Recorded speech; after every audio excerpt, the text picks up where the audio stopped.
All right. Welcome to the Knicks Film School postgame show, powered by BetUS.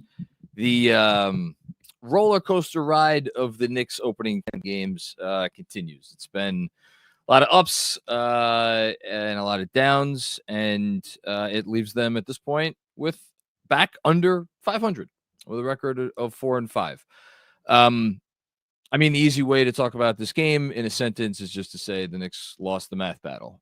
You had one defense that sells out to take away 3-pointers and is going to concede pretty much anything if you earn it inside the arc. And then another team that is going to sell out, or at least try to sell out, to take, try to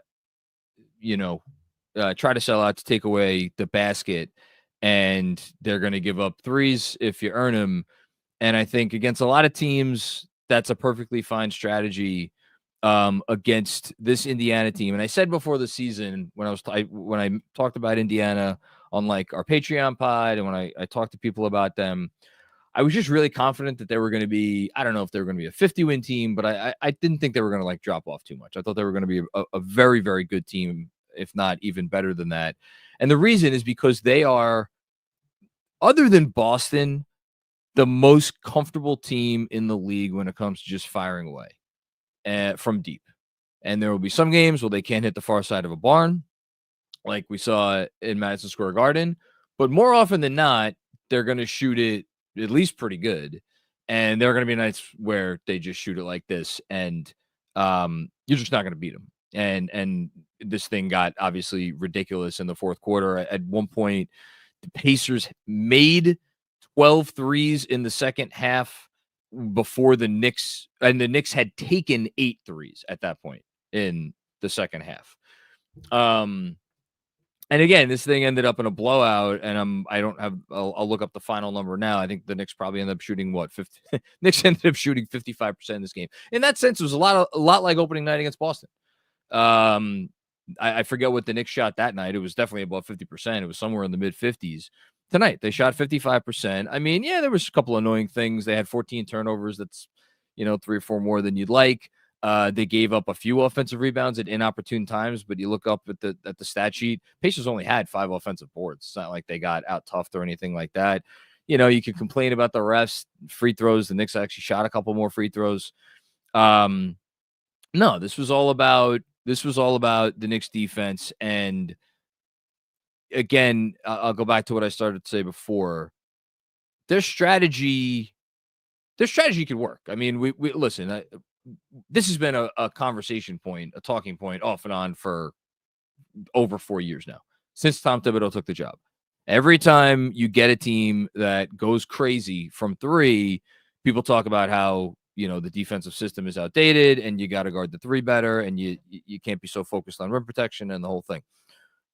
Because you're going to have games like this in the league today. I think the coach thinks law of averages more often than not. It's not going to be like this bad, but I think more than that, far more than that, and I'm sure he will speak about this in the post game to the extent that he's going to say anything, because he doesn't usually say much. You got to execute. And that, to me, is the most interesting, really the only interesting conversation point about this game. I don't really think there's much worth talking about other than the rotation, which we'll get into, although I don't know what there is to say about it. It is what it is. Knicks played, obviously, Knicks played because they always play a lot of drop, and, Cat being in drop is the way that they've decided to go, and it is incumbent upon the perimeter defenders to make the offense uncomfortable. I said it at halftime for anybody who was on the Knicks Film School newsletter halftime Zoom. I said the thing that I didn't like, it's not like I hated their defensive process. I didn't. I thought their defensive process was like fine, but they weren't making the Pacers uncomfortable at all. And again, credit to Indiana. They might be the hardest team. Honestly, they might be the hardest team in the league to make uncomfortable because they are so versed in what they do, and they're so comfortable in how they do it. Whether they're making or missing, they're gonna do what they do regardless, and that's what makes them a special team, and that's what makes them a really tough out. Especially when they're hitting like they're hitting, like they were hitting tonight. So if you don't make those guys uncomfortable, you're dead, because eventually they're going to start hitting shots. And the Knicks didn't make them uncomfortable at all. And more as the game went on, I saw Benji tweet about it, like the Knicks are back in the blender. Like we saw it during the playoffs last season. The Indiana Pacers put the Knicks in the blender. Really, the last 5 games is when they really got going. Coincidentally, or not coincidentally, after OG Anunoby went out. No, OG Anunoby played this game. I thought he played really well. But he's one guy, and more importantly, one defender if the unit is not cohesive. So back to what I was starting to say, the interesting thing for me is how uncomfortable can you make this Pacer team playing the style of defense that the Knicks play? And I don't know the answer to that question. I think it's an interesting question. And let me actually take a step back. How uncomfortable can you make this Pacer team playing the style of defense the Knicks play when not only are you making an effort to hide Jalen Brunson, and it wasn't that hard to hide Jalen Brunson tonight because the Pacers were missing some guys. It's not always going to be that easy. But specifically when you're big man and your last line of defense and your guy who you're going to count on to like make all the rotations and do all that stuff is Towns. So I don't know. I think it's an interesting question. I think it's a really interesting question because that when they're going like this and the Knicks like are in this style of defense, you're like, holy hell, this team's going to score 130 points on us every time we play. Now, I think the reality is, and this will get to the only other thing that I think is worth talking about before we get to the super chats, which is the rotation. Well, for one, this is not the version of the Knicks defense you're going to see later in the season. I don't think that they're anywhere near the level of cohesion that they will have as the season goes on. That's number one. But number two, like you have to have your energy turned up to 11 on defense to beat these guys. And right now, the Knicks, I don't want to say that they played like a tired team tonight because I don't think that that's accurate. I really don't think it's accurate. But did they have that extra gear? No, I don't think they had that extra gear. And I think that's probably, to answer my own question from before, I think that's the only way that you're going to make these Pacers uncomfortable. Now, you want to get into like some of the Knicks individual defenders can do a little bit better and get into certain Pacers a little bit more. Like, again, I feel like it's been a few too many times that we've talked on post games here about, hey, you went out and got Mikal Bridges to make player X uncomfortable. Well, tonight, insert Tyrese Halliburton for player X. It didn't look uncomfortable to me. Not putting this on Mikal Bridges. You cannot stop this Pacers defense with one guy, but everybody's important and everybody playing their role is important. So I think there's a lot of blame to spread around. At the end of the day, you lost to a team that was unconscious from deep from three, especially after the second half. I mean, the Pacers shot 46% from deep in this game, 21 of 46. It's like, yeah. I'm just looking on Twitter here. DJ with a really good tweet. Advantage creation has not come easy to this team. If you are not producing advantages, you are not producing threes. Yep. I mean, he's dead right. So, and again, it's what's tough when you're playing. And I'm curious to talk to DJ about this. What's tough to me is if you're playing a defense that is so willing to concede shots inside the arc against not great defenders. And look, even then, who was really getting it? Was really just Brunson. And like, thank God for OG Anunoby because he was having a great game too. This is one of those games where the Knicks offense, for as well as they shot, it's like you could point to things and you're like, all right, if the formula for this team is having elite offense, well, you're not creating advantages. And there's no threes. You're not creating threes because you're not creating advantages, to parrot off of what DJ said. So more work to do. The learning process continues. I'm gonna be the broken record again. Time is the most important thing for this team to get their bearings together on defense and to continue to work out the kinks on offense. Because again, the notion that we're going to sit here and be incredibly critical of a team that came in tonight as the third best offense in the league and exited tonight scoring or shooting 55% from the field, I think is a little silly. But when you are facing the best defenses or the best offenses in the league, and you're in a game where it's like, all right, well, we just got to outscore them tonight. Every blemish shows. Every blemish shows. As far as the rotation, Tyler Kolek played 2 minutes in the first half. Didn't see that he did anything particularly egregious. I think he's a rookie, and he's a small rookie, and asking a small rookie to go and defend this Pacers offense is a lot. And Tibbs isn't going to play anybody who doesn't trust on defense. We know this. We knew this 4 years ago. Same. It's just as true today as it was then. And without Cameron Payne, without Precious Chua, without Mitchell Robinson, without Landry Shamet, that's 1, 2, 3, 4 guys. 4 guys who, at the very least, we know Thibodeau trusts those guys on defense. He does not trust Tyler Kolek yet. And Jericho Sims played a little bit in the second half, but like they essentially played like a 6 1/4 man rotation in the second half of this game. And really it was like a 7-ish man rotation for the game as a whole. I have nothing to say to people who want to yell and scream about this. If you want to go crazy, have at it. You know, the floor is yours. It's fine. I will again say my one thing that I've been saying a couple times, which is that they do have the in-season tournament break, so to speak, coming up, where over a 10-day stretch or 9-day stretch, whatever it is, they'll play 2 games unless they make it to the finals, which we'll see. And so there's like a little bit of a built-in rest there. You factor that with getting a couple of their hurt guys back. You know, hopefully this is the most minutes that these guys have to play all year. Hopefully. Will that be the case? I don't know. But if you think Tom Thibodeau's crazy for essentially playing 6.5 guys, 3 weeks into the regular season, I'm not gonna. What do you want me to say? It's a lot of minutes. So that's really it. I don't like. I wish I had like more cogent, thoughtful analysis for this game.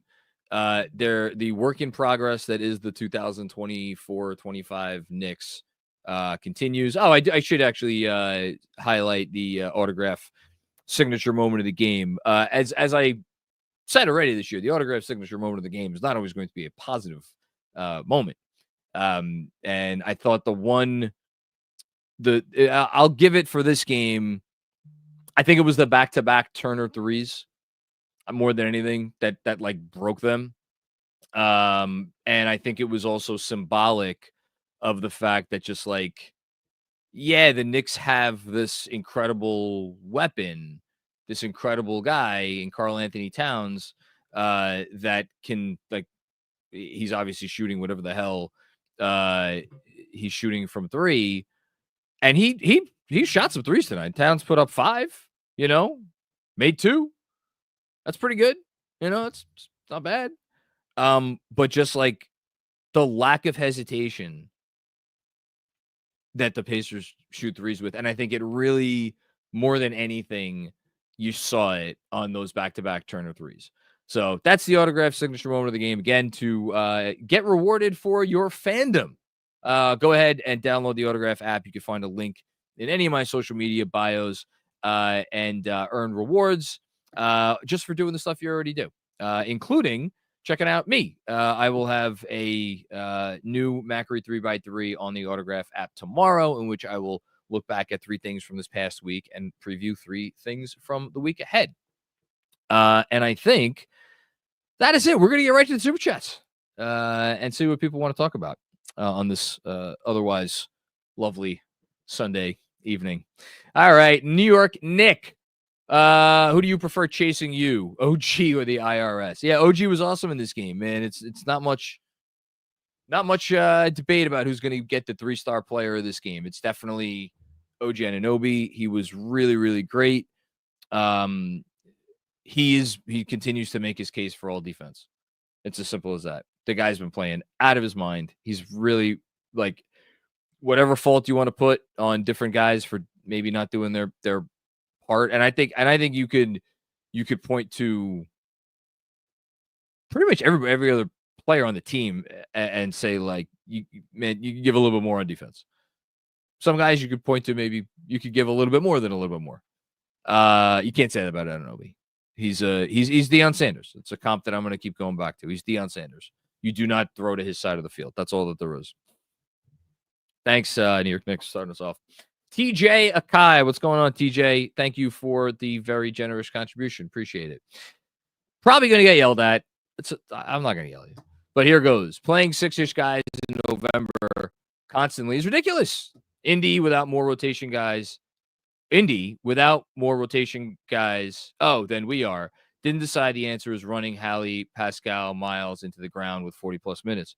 Yeah, and I think that's because look, these are different coaches. These are different coaches and different coaching styles. I think more coaches than not would say, like, I'm going to stick with whatever it normally is. 9-man rotation, 10-man rotation, and I'm going to trust the guys that I put out there. And if those guys perform, like, great. If they don't perform, well, then that's just the way the cookie crumbles. That's not Tibbs. It's never going to be Tibbs. Never been Tibbs. He's going to play the guys that he thinks give them the best chance to win. And I understand that that's become, a lightning rod issue over the years. Like I said, I don't blame anybody for being upset. Does it make me upset? Not in the slightest. It's just, I don't care. I would do the same thing that he would do because you play to win. You want to give yourself the best chance to win. These are the best conditioned professional athletes in the world. Go out there and do your job. That's all there is to it. Thanks, TJ. See, no yelling. Deadwords 604. First off, the short rotation is ridiculous. Ridiculous. These guys are going to be burned out by Christmas. And what is wrong with Bridges? I thought he was all defense. All I see him getting cooked by simple crossovers. Yeah, we've talked about the Bridges defense. It has not been great. He has been anything but a shutdown defender. I think he's had some nice moments. I thought he did some nice things against Damian Lillard the other night. I thought he did a great job taking away. It's funny, the defensive game plan that the Pacers employed on the Knicks tonight is the same defensive game plan that the Knicks employed against the Bucks on Friday night. And I would say it actually worked better on Friday because the Bucks never really got going from inside the arc either. Tonight, the Knicks, they were up by 10 in this game. So you can't, you can't sit here and be like, it was a crazy, like the Knicks were like completely outwitted. Like when you're up by 10 late in the third quarter, and to the rotation thing, it's like, so let's go back to that. Knicks are up by 10 midway through the third quarter. Coincidentally, I think he did have a substitute. I want to say Towns exited the game at around that time, and I'm pretty sure Jericho came in right when the Pacers went on their run. Maybe Andrew could double check me on that, or he might just remember. But I'm fairly certain that that's when Sims came in. And what happened? The Knicks offense started to slow down. They weren't getting as quality shots, and the Pacers got back in the game. Still, had a chance. So, are they ever up that much if they extend the rotation? I don't know. Do they win the game if they didn't play the guys that many minutes throughout the early portion of the game and they had more gas in the tank as the fourth quarter went on? I don't know. Maybe. So what happens when you lose? It's like everything's fair game. You open yourself up to second guessing. So that's what Tibbs is doing, clearly, and he's not going to change. He doesn't care what people think. Yeah. Thanks, Edwards. Mr. Fabro. What's going on, Mr. Fabro? These are the types of games that we found a way to win last year. I don't like. Yeah, because that was a different team that had they didn't have to take any time to get to know each other. They made one major change, and it was to take out a piece that had been ill-fitting for the better part of 3.5 years in RJ Barrett, and they put in like the piece, like the exact piece that they like always wanted RJ Barrett to be.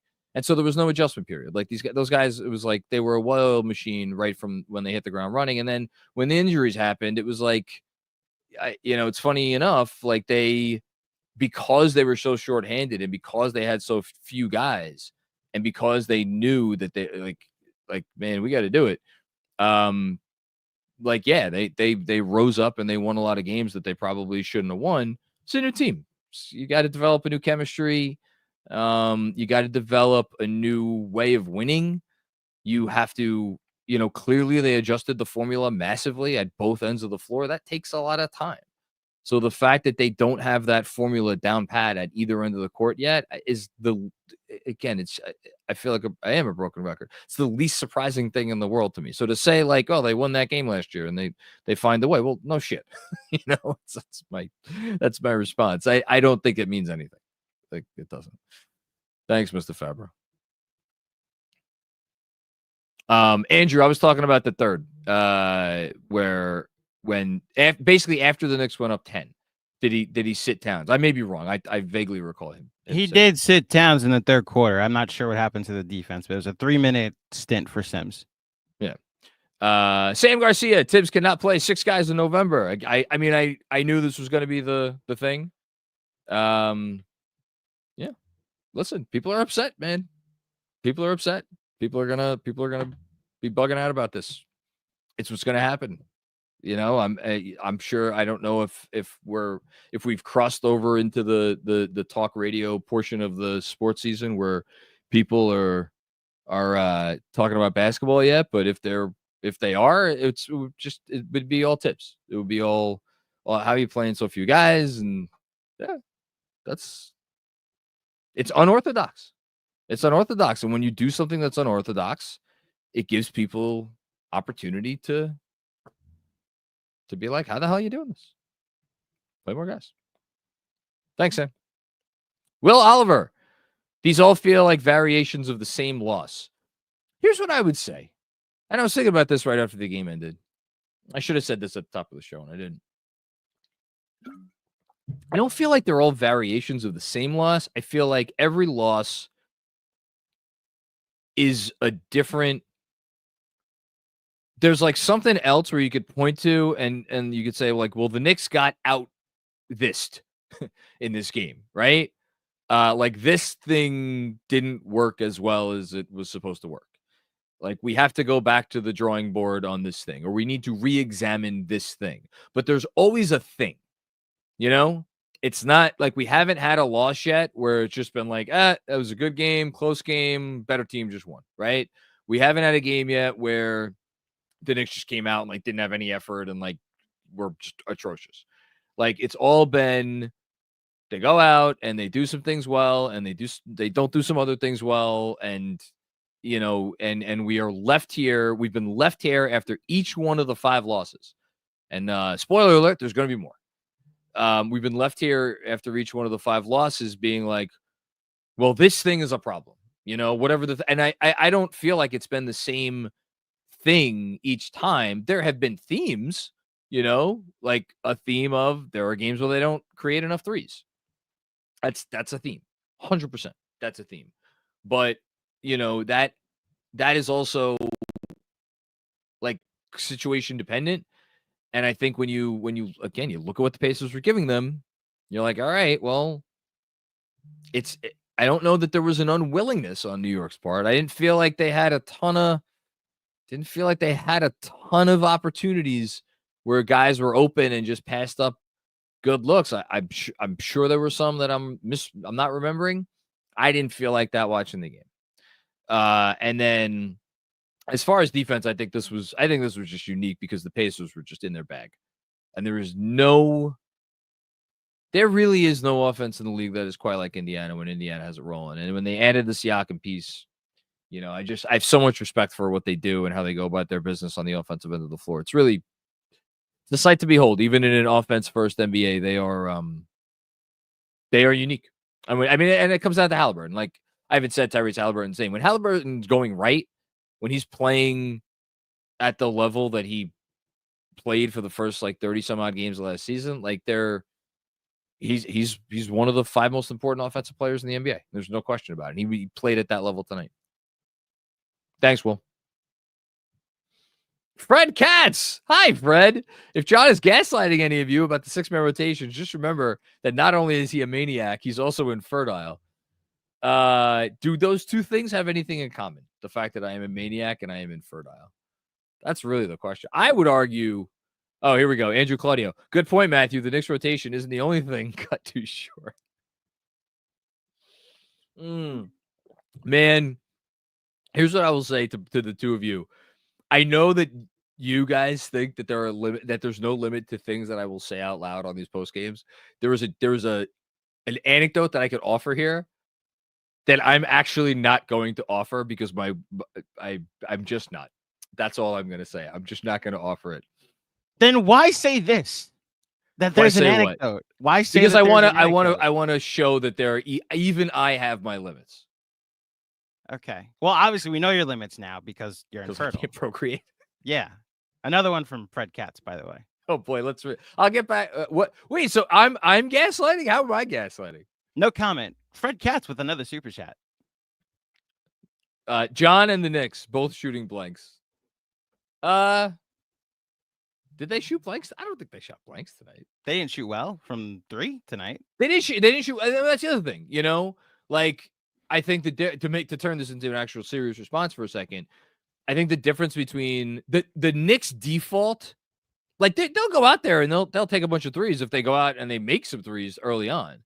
But when those threes are not falling, the default of every one of these guys, Brunson, Towns, Bridges, obviously Hart, I think all of their defaults, OG is to like, let me get inside the paint. Let me drive.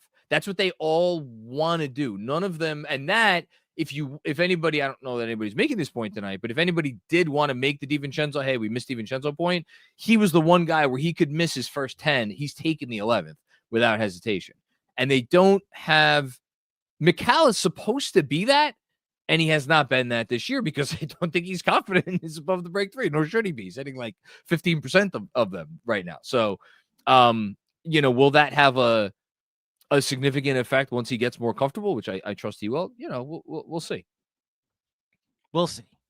We'll see. Thank you, Fred. Always a pleasure. Zoo, 1 step forward, 2 steps back this season so far. I could not agree more or disagree more with a comment. Why? Why is it 1 step forward and 2 steps back? Why? Explain to me how it's not equal. Like it's up and down. It's up and down. Why is the down definitionally more severe than the up? Like they beat a Milwaukee team that I thought was like, I know their record is what it is. I thought that was a respectable Milwaukee team that they beat, and they were up by 30 in the fourth quarter. They kicked the snot out of that team. They go into Indiana tonight to play on a home court of a team that was coming off a bad loss and was coming in hungry, and they were up by 10 on that team in the third quarter, and then that team hit 8 of their first like 12 threes of the fourth or of the fourth quarter. How is that 2 steps back? Like, yeah, they did some things that were not ideal. And they have stuff to clean up, but like, what a ridiculous comment. Thank you. Juanon, what's going on, Juanon? Oh my God. Come on, Fred. 20 games. Thank you. Lots of good despite the bad. Having said that, we need Precious back. We need to call Warren up or trade for a backup wing. Leon needs to give Tibbs guys that he will play. Hashtag fire Tibbs. Hashtag bench woes. Yeah. I mean, if you wanna talk about this being a message, now here's the problem. It's not January. Right? It's not February. It's not January. Shit, it's not even December. December 15th. Like, Leon is not going to go out and make a trade right now. There are no trades to be made. Teams do not trade on November, whatever the hell it is, November 10th. That is not a thing that happens. So I agree with you. It like, you could read this as like, man, Tibbs seems to be sending a message. I just don't know where they're getting the guy. Like, if TJ Warren was signed, tomorrow, would he be playing? I don't think so, because if TJ Warren was going to play, why would they have signed Matt Ryan? Like, I think they signed Matt Ryan because they think Matt Ryan is the guy that could probably help them the most. Now, might they be catching Ryan up to speed? Might Ryan find his way into the rotation sooner rather than later? Maybe that's the answer.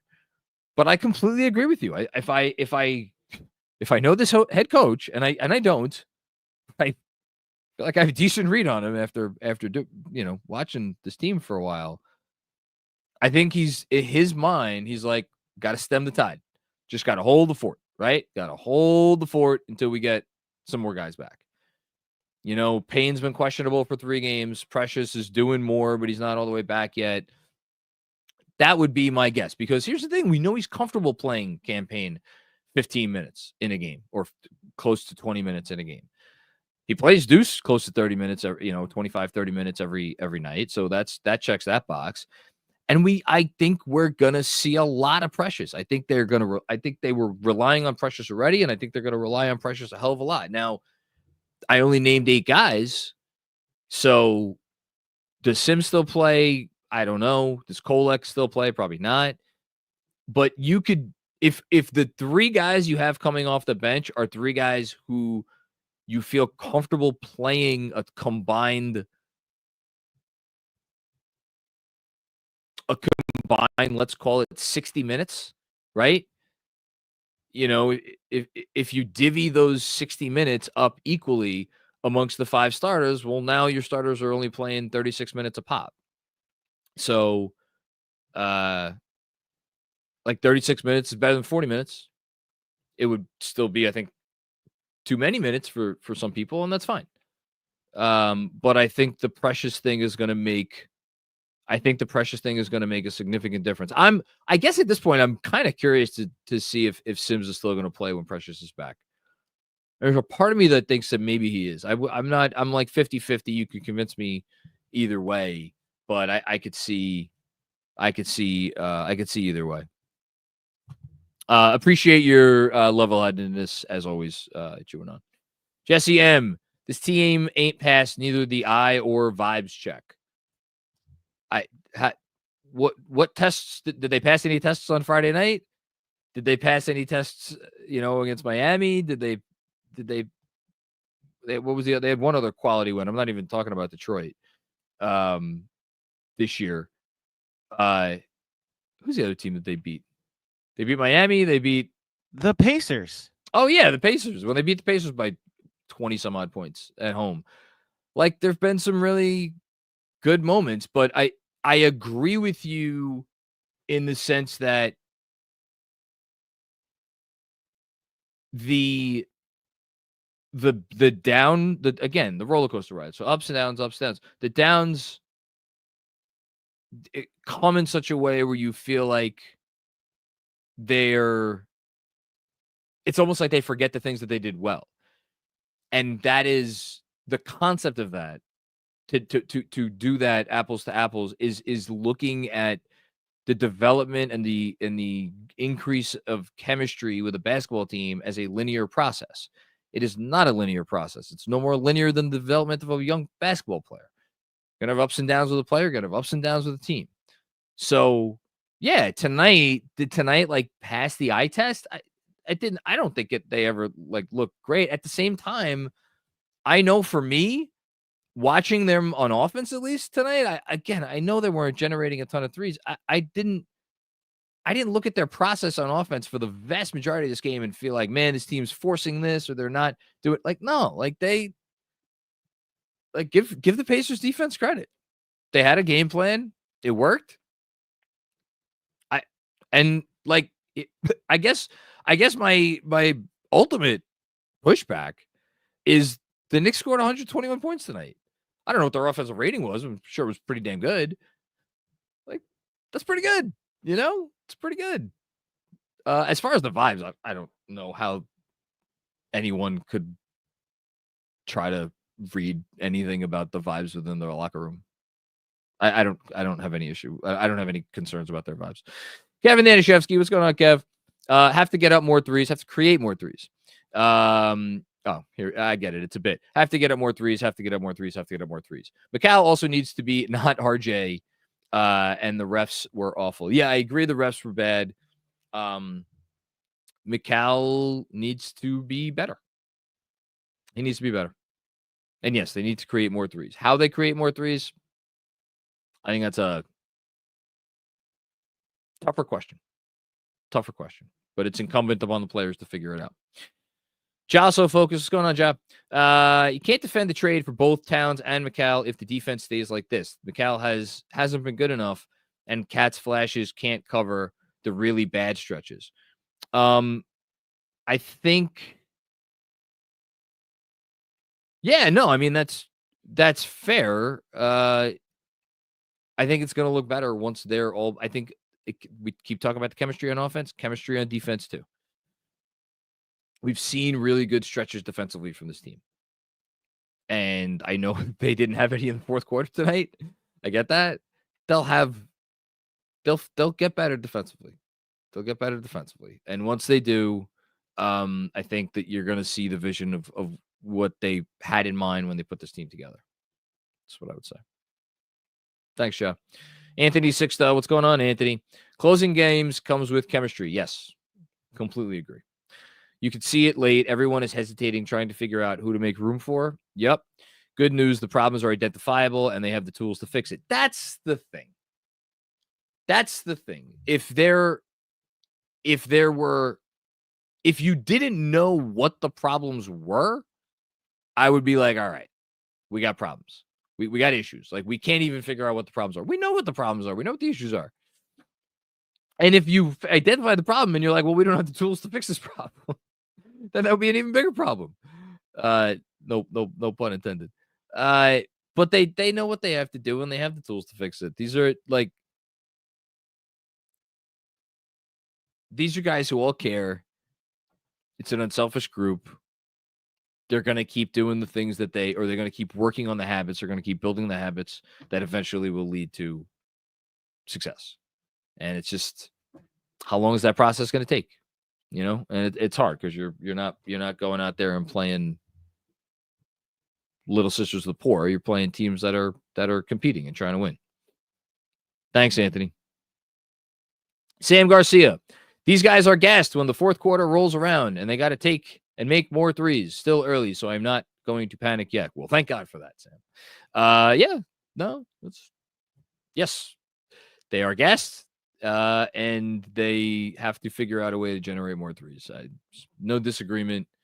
They need to get healthy, and they need to continue to figure out counters when teams play them a certain way on offense.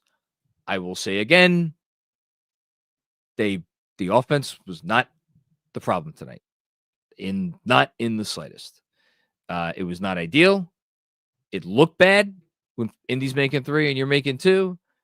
But if you take away some of those threes, then all of a sudden when you make twos and they're not making anything, well, then all of a sudden the twos look awfully good. But they didn't get enough stops tonight. So, and again, how much of that is on the guys being tired, or how much of that is on a team that is still figuring out how to defend cohesively and facing off against one of the very best offenses, if not the best offense in the league, firing on all cylinders. I don't know. I'm sure they were tired. This was a tough one tonight. Mr. Knicks 101. Bridges has been disappointing. Yeah, he has, hasn't he? He has. I think that's like the simplest comment in the world, and yet it's very true. It really is. Javier Montalvo, I am sick of Bridges. He has been atrocious. Well, I to say that you're sick of Bridges, like I understand that. I understand that he has not lived up to expectation. Quick one here. This is courtesy of Chris Winfield. Tibbs said both Cam Payne and Precious Achiuwa are doing on-court work, but Payne is further along than Achiuwa. I would hope so, considering one guy's questionable and the other guy hasn't even risen to that designation yet.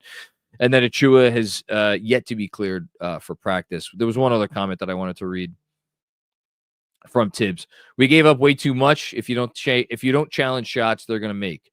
Didn't cover the line. We got to fix it. We got to fix it fast. We have to be strong on both sides of the ball. If we're just going to rely on offense, we're not going to be a good team. Yeah, I mean, it's spot on.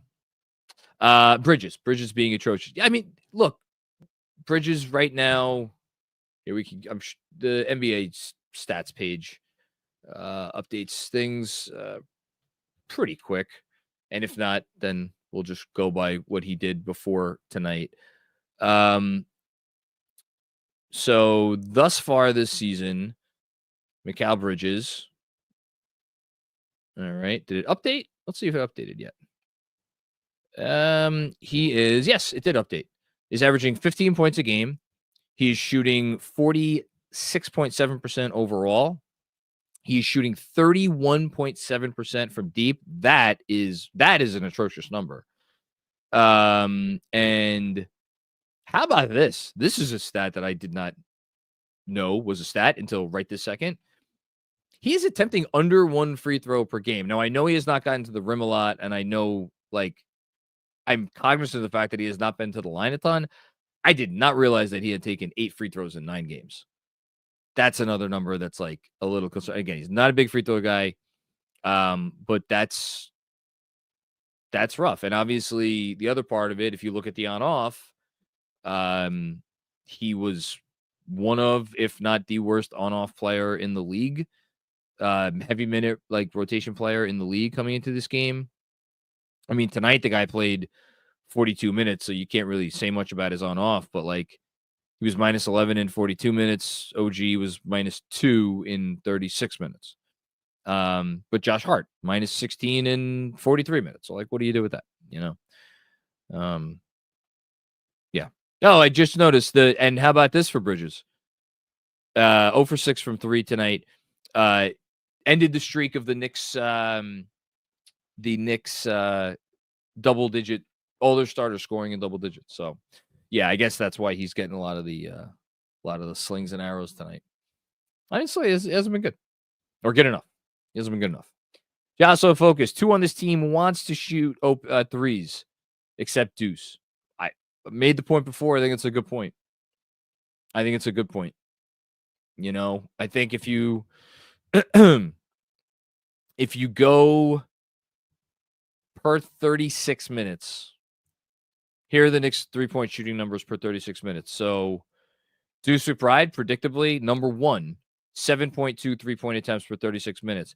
And honestly, if your leading 3-point shooter is only putting up 7.2 threes per 36 minutes, so I'll read the rest, and then I'll make the point that I was going to make. Cam Payne, he's a guy who puts up a lot of threes without hesitation. He's next at 7.0 per 36 minutes. After that, it's Bridges. Talked about him before. He's probably the most willing guy among the starters. He's at 6.7. Got Tyler Kolek at 6.2. And then after that, everybody's right around 5. Brunson, 5.6. OG, 5.4. Towns, 5.0. I think you could argue that all 3 of those numbers should be higher, and Josh Hart's down at 3.4. But okay, so 7.2, that's the Knicks leader in terms of threes attempted per 36 minutes. That would rank, and again, there's a lot of guys who have maybe come in and played 5 minutes in one game, but 7.2 per 36 minutes to give you an idea of where that ranks. League-wide, that ranks 117th. So the Knicks again, we're just looking at their rotation players, and this is not a fair representation because of those 117, there's a lot of guys who are not in NBA rotations. I don't know exactly the number. I don't have time to sort or go through it right now. And the NBA.com stats page doesn't let you filter out for games played. Unfortunately, they used to let you do that. They don't let you do that anymore, which is very annoying. But like, that's low. That's low for your most willing 3-point shooter to only be putting up 7.2 per 36. So, but then again, who was supposed to be part of the rotation? Landry Shamet. And he's not here. So, but again, all those guys are on your bench. Shamet, Payne, McBride, those are all bench guys. So how are you going to get over that hump with the starters? And it's an interesting question. All that said, offense, not the problem tonight. Thank you, Joe. John Leary, what's going on? John, how are you? Tough loss. Not seeing why we gave up 6 firsts for Macau so far. His offensive role feels pretty limited. Better days ahead. Thanks. I think what you've seen is not the vision. I think the vision is a guy who is a pretty close to a shutdown point of attack defender. We haven't gotten that. A guy who, as far as a larger unit, as a help defender, one of the best in the business at that. A guy who is going to be your secondary/tertiary creator, somewhere behind Brunson, like maybe a little bit behind Towns or whatever. Really haven't seen, I'm not going to say we haven't seen any of that because he looks really comfortable getting into the teeth of the defense and shooting those little middies. He's shooting above 50% from the mid-range, I think, this year. So, and that's like, I know it's not, it's like a lot of them are just off of closeouts, or like someone swings it to him and he just has a lane and he gets into it. Like, that is a form of offensive creation. It is not what we think of when we think of offensive creation. And to the extent that like he's not out there running pick and rolls or stuff like that. So that's maybe been a little bit disappointing. And then obviously 31% from 3 is just not, in no way, shape, or form. And again, from above the break, he's at whatever he is, 10, 15%. It's some atrocious number, to use the word that was used before. Okay. Going to take a quick break to say a couple words from our friends at Betting and Sweating. If you're looking for a new book this basketball season, not our friends at Betting and Sweating. Not Betting and Sweating. BetUS. Sorry, it's been a long day. BetUS. Thank you, Andrew. There is no Betting and Sweating tonight, but we're still doing the ad read. If you're looking for a new book this basketball season, BetUS is the answer. Fastest payouts in the industry. Fast and easy deposit withdrawal process. There's a link in the description below to this episode. Got 24/7 personalized service, live wagering, best betting variety, 10% back on your net losses, and most importantly, that promo code YouTube150. You get 150% bonus on your first deposit, plus 125% bonus on your next 2 deposits, up to $2,000. Don't forget they can give you your own personal account manager if you need. How you doing? One more time, it's YouTube150. That's the promo code to get the 150% on your first deposit, and then 125% on your next 2, up to $2,000. Remember, gambling involves risk. Please only gamble with funds that you could afford to lose. All betting carries financial risk, and it is down to you to make bets with or without the assistance of information provided. Are we going to do out-of-town scoreboard, or do you want to hold off on that? Hold off on that. Next up. Okay, next up, Dom Cappuccini. What's going on, Dom? Good seeing you at halftime tonight. Well, so much for my optimism at the half. Yes, that's right. You were like, I hope they pull away. Here's the funny thing, Dom. When they were up by 10, I was like, wow, maybe Dom was right. Maybe they are going to pull away. And that lasted for about 17 seconds. It's okay. For a moment, I thought I had something there. Yeah, there you go. It's bad when Indy can turn off your 3-point faucet like that. Here's the thing, though. They shouldn't be able to. And that's why when you let that happen, you are taking the bait to some extent. I again still have to point out. Let's see if it's finally up. The Knicks had a 122.2 offensive rating tonight. I just feel inclined to at least say that number out loud. I feel like I'm taking crazy pills. At the moment, the Knicks have the second best offense in basketball. 119.5. They have a better offense than the Boston Celtics by rating. Like, I get it. It's frustrating to see the other team shoot threes and we're shooting twos. It's not the primary issue. They have to get on the same page defensively, and they have to figure out specifically how to defend the elite offenses of the league. I expect they will start to get more on the same page defensively within 20 or 30 games, and it might take them the whole season. It might take them until next season to really be able to figure out how to stop these top offenses, which is why it's good that they've given themselves a multi-year runway. But yeah, do guys need to play better? Absolutely. Guys need to play better. Thank you, Tom. I Sue with another one. What is wrong with Bridges? His screen navigation is horrible. He sometimes doesn't even care to try and go over and concedes. This is also frustrating. I don't know. He seems like a guy that's a little out of sorts to me. I don't know. I don't think it's a care issue.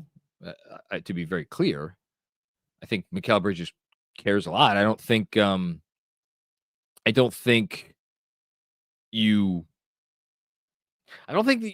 this Knicks front office would have traded for him if they had any questions about his care factor.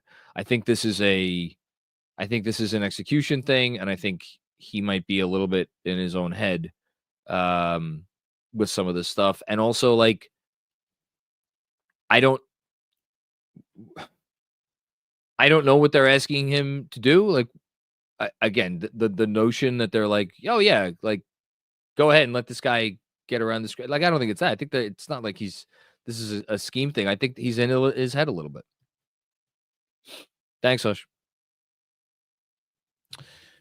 Jason M. That loss was on Tibbs. Not mad at any of the players. 7-man rotation, play Kolek, drop coverage, never works against the Pacers. It's worse with Cat. All right, well, if you want to blame the loss on the guy who didn't play any minutes, that's fine. Everybody's free to do what they wish. I agree the drop coverage didn't look great tonight. I also think that in the effort to build up habits and positive habits over the course of the season, you're going to have some trial and error. And the error part of the trial and error is what we saw tonight. It didn't work great. It wasn't exclusively dropped. We saw Cat, defend at the level a little bit. I don't know that I would say that worked great. He came out and did it a little bit after halftime. I thought that was pretty good. Yeah, I mean, I think they're trying out different stuff. They're seeing what works, and seeing what doesn't work. And the way they defended tonight pretty clearly did not work great. Thank you, Jason.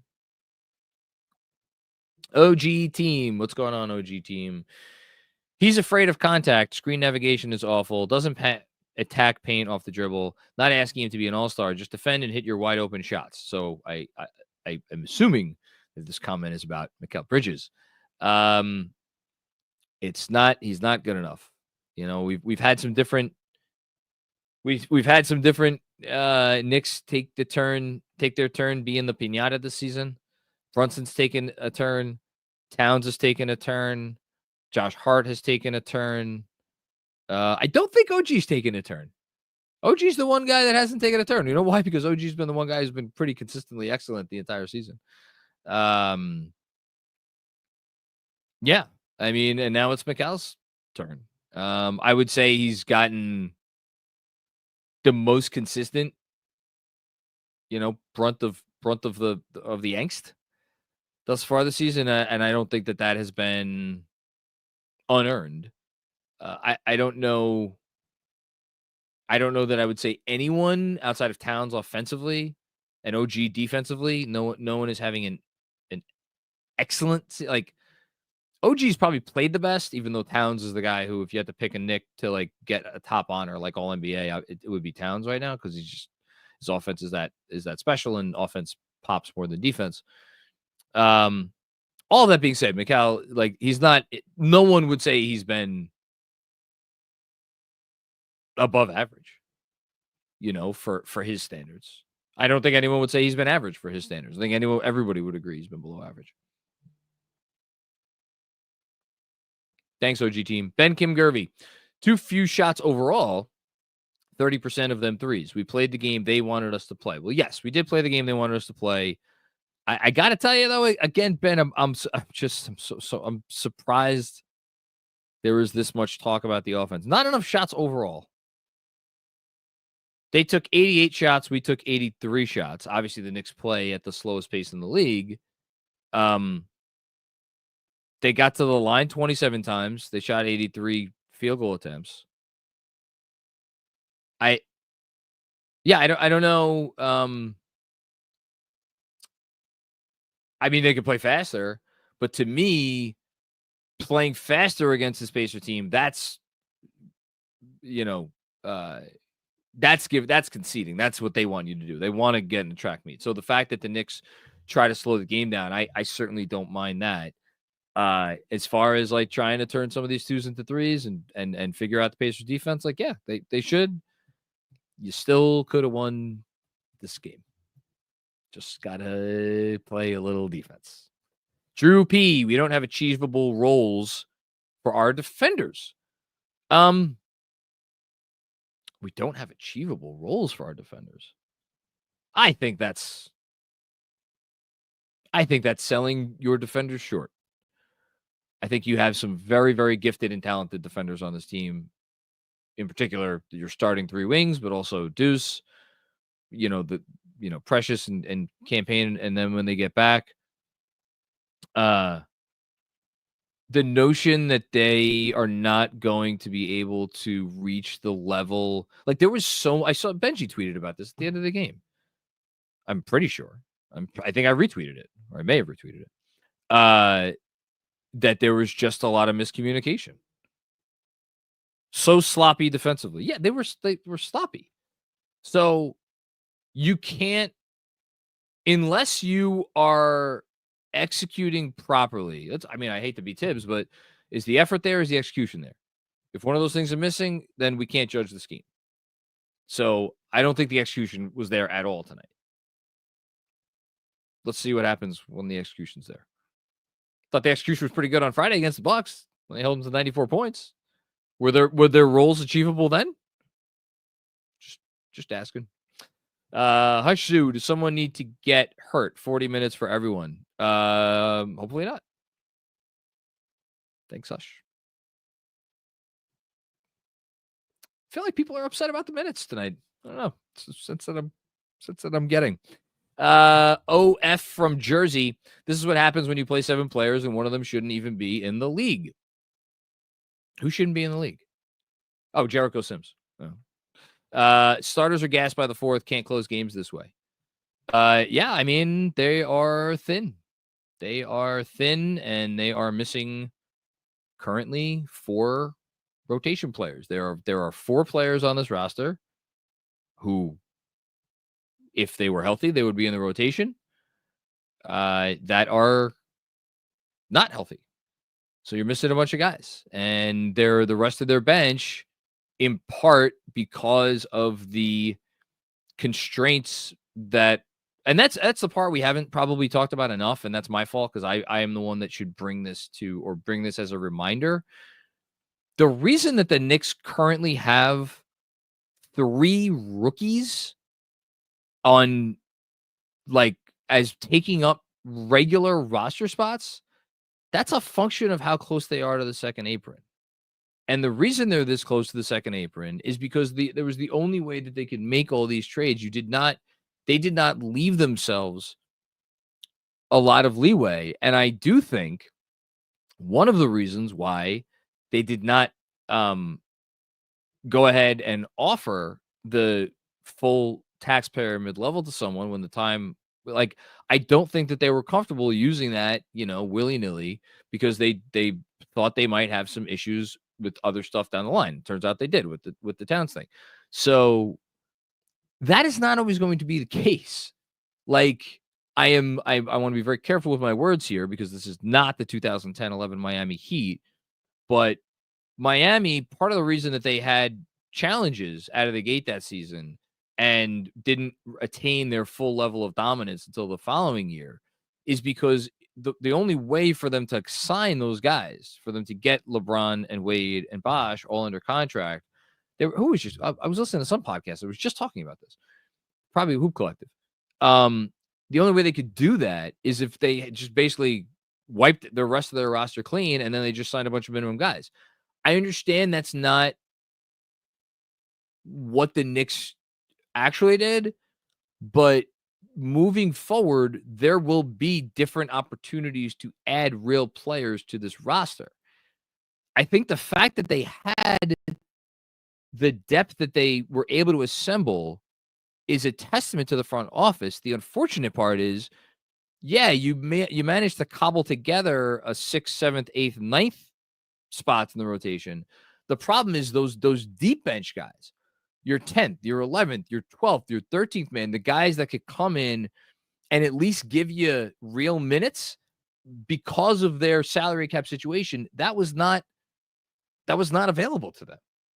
So I know I sound like I'm making excuses, and I understand that your point has nothing to do with the front office, and your point has to do with the crazy man that is coaching the team and deciding the minutes. But like all of this stuff ties together. This is like there was a chain of events that led to tonight where you had the guys playing the minutes that they played, and it's complicated. And I know fans after losses where the other team is like shooting practice shots from 3, they don't, not everybody cares all that much about nuance from months ago, but it all ties together. So thanks. LF from Jersey. Andrew Palladino. What's going on, Andrew? The script of the season so far has been blowing out bad average teams and losing close games to average teams. Hopefully, New York can learn to close games. Yeah, I think they will. I think that's part of it. I think that's absolutely part of it. I don't know that I would call their loss. I mean, they lost a close game to Cleveland. Cleveland is probably the best team in the league. They lost not a close game to Boston. Atlanta is average at best. I would not call them average, actually. And this team they played tonight, Indiana, I would call them a good team. I personally think Indiana is a top 10 team in the league, but that's me. I understand that's probably a minority opinion. And you play them on their home floor and they could miss. So I guess what I'm saying is I think that's a little bit of an overgeneralization, even though I agree with like the general premise that they have had some trouble closing games. I think they'll get better at it. Yeah. Thanks, Andrew. Jessica, what's going on, Jessica? Gelling is not going to always look good like tonight. The defense, they are overthinking, but the problems to fix are not the worst to have. Hashtag let's go Knicks. That's the thing, is if we didn't have a defense that contained the guys that it contains, I understand Mikal Bridges has not played like a guy who not that long ago finished second to Marcus Smart in Defensive Player of the Year voting. I understand he has not played like that, but he is the player that finished second in Defensive Player of the Year voting not too long ago. And that guy's still there, and he's not that old. He didn't like age out of that ability, but he has not played up to that ability. And that's the thing. So he has to be better, and everybody needs to be better, and they need to be better individually, and they need to be better collectively. Thanks, Jess. Appreciate you always. Robert W. Cross. I'm curious where Robert's mindset is at tonight. First time, long time. It's your boy John. Is Tibbs going to be comfortable keeping Cat at the 5 if the defense continues to underperform? I think he will. I think he will, because I don't think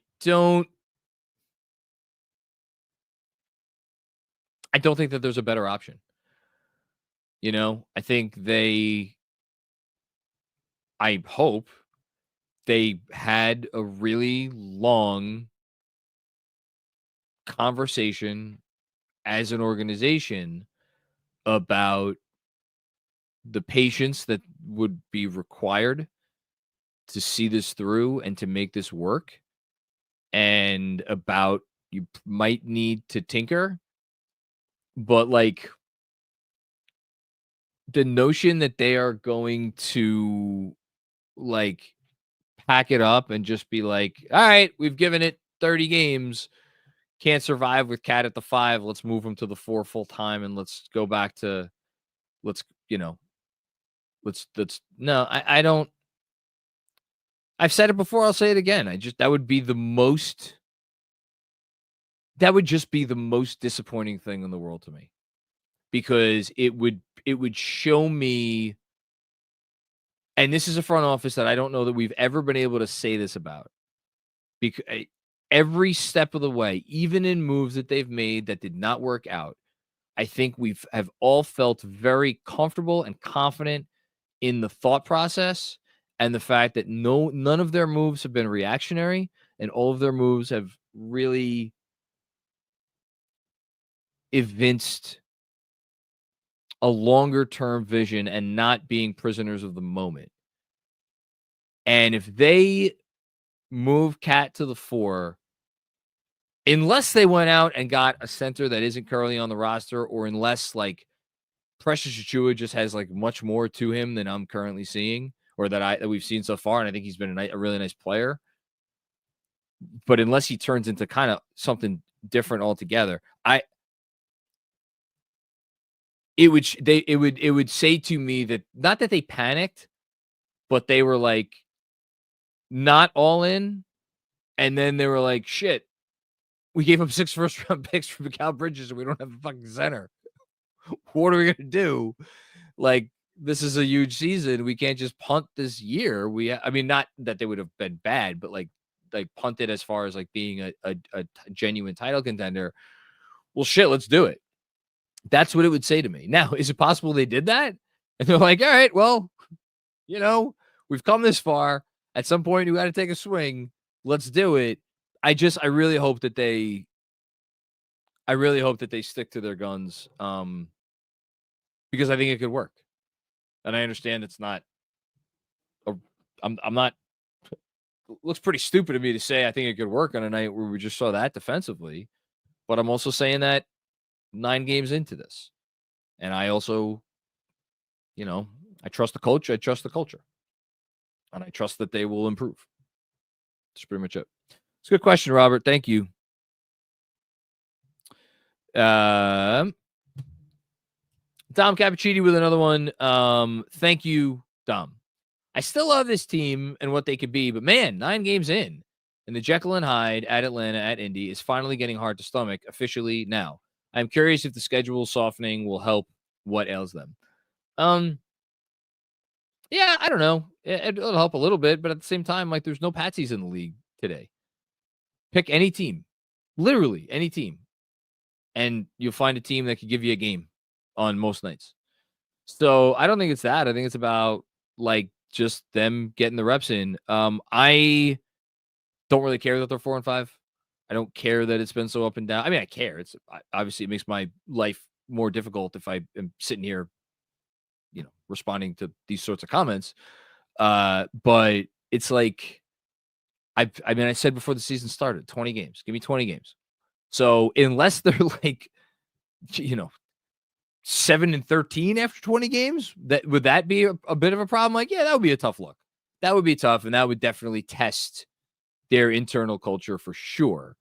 But as long as they hang around 500 until even if they're hanging around 500 until like Christmas, it's fine. You make your run over the final 50 games. I put together a really nice second half of the season. We've seen this team do it before. They could do it again. But is it fun to watch losses where you're like, man, this team should be better? Yeah, it's tough. It's hard. It's definitely hard. Especially after last year when, they might not have been the best team in the league, but they might have been the most consistent in terms of their performance. And this is the opposite of that. This is, as you said, Jekyll and Hyde. Thank you, Dom. Ja, so focused. Last one. Sure, Ja. No one in the Knicks is replacing DiVincenzo's volume from 3, and this team desperately needs that. I don't know if it's realistic to say do it as a team, shore up the defense. I read off those numbers before. Cat, Brunson, and OG are all at like 5 point, whatever.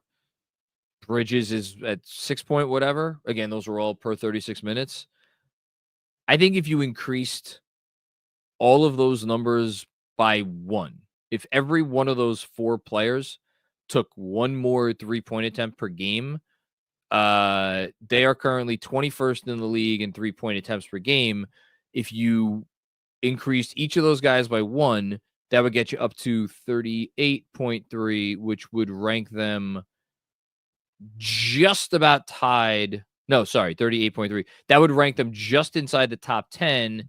And actually, that's kind of deceiving because of the pace they play. So as far as a 3-point attempt rate, they would actually probably be closer to like 7th or 8th. I'm just looking right now. This doesn't include tonight, but their frequency of threes heading into tonight was 19th. 36% of their shots came from behind the arc. Now that'll probably drop a little bit, probably drop to 20th or 21st or something. Where do I think they need to get to? I don't know. Being somewhere around the top 10 would be nice, right? And yet, is it a requirement? Is it a requirement? I hate, like, you don't want to compare anyone to a team that has Nikola Jokic because he's such a unique beast. But like Denver shoots less threes than just about anyone, and they won it 2 years ago. And had they not imploded in the fourth quarter against Minnesota, they might have. And they didn't implode because they stopped taking threes. They just imploded. We might be talking to them about them as 2-time defending champions. Now, again, because they do it does not mean that it could work for everybody. But by the same token, just because Boston takes 1 million threes doesn't mean that every team has to take 1 million threes. I think there's a healthy balance, and I think that balance when you see it. And I think right now, even tonight, when they shot 55% from the field, I think you felt, which is why I'm like, I know I'm pounding like they didn't lose this game on offense, guys. But at the same time, I don't begrudge anybody for watching that and like feeling like there was more meat on the bone and that they should have, and they had to figure out a way to get to that. I agree with that completely.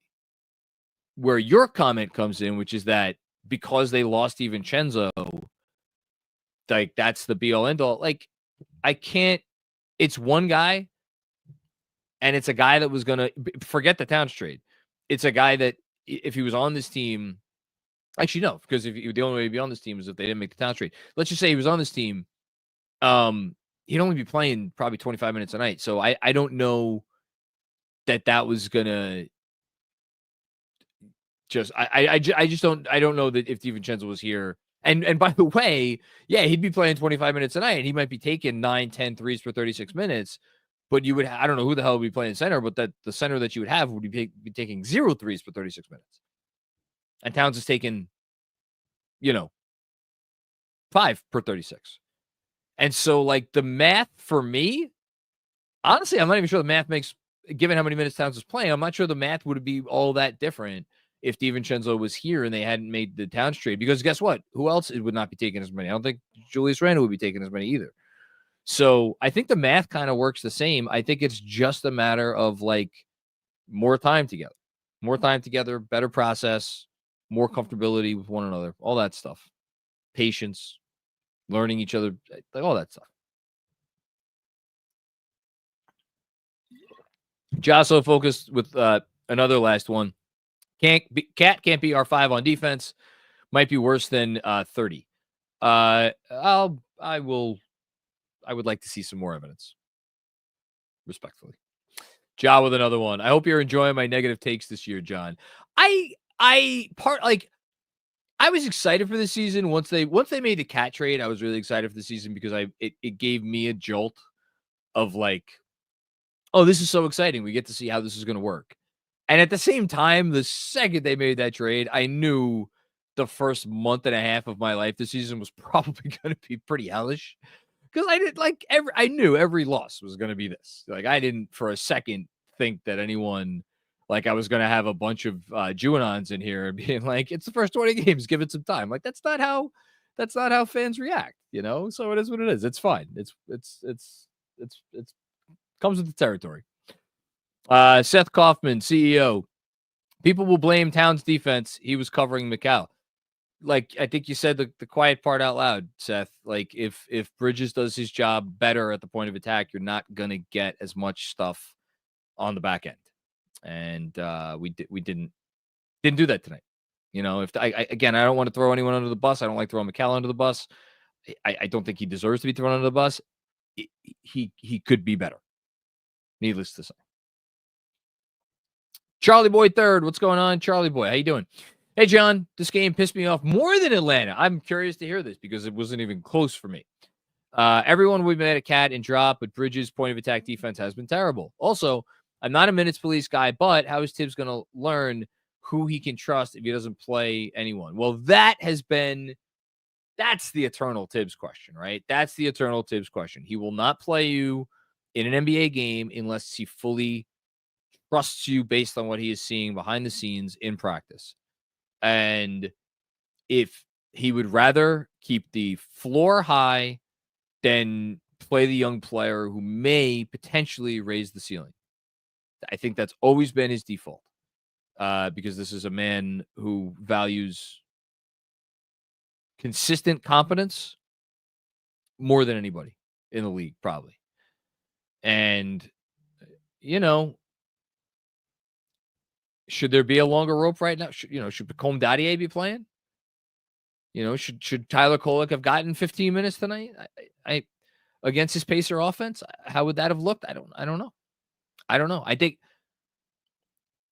you could argue it. So yeah, again, I'm not gonna say boo to anyone who's like, yeah, you got to play these guys. Got to see what they got. Thanks, Charlie Boy. Appreciate you. Robert W. Cross. Hello, Robert.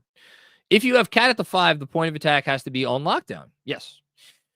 Won't be the case with Brunson and Bridges with Brunson, and Bridges has been underwhelming to date. I think you could do you could have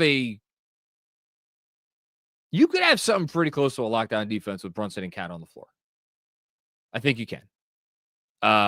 Bridges has to be better. Here's the thing, though, and this is probably not updated, but I'm going to double check it anyway. I don't know. What I'm looking up is the exact minutes per game that Jalen Brunson and Karl-Anthony Towns are playing together. It is updated. They have someone out here for something up here for 9 games. Okay.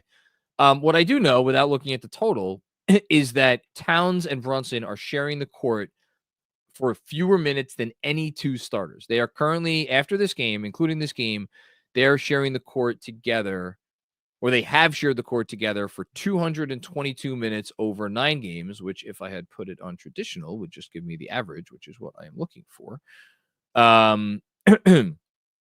They are sharing the court for 24.7 minutes per game. That's, again, the least of any 2 starters. So really, you're not, and he does that intentionally. He does that to try to make sure that there is one of those 2 players on the floor at all times to try to spearhead the offense.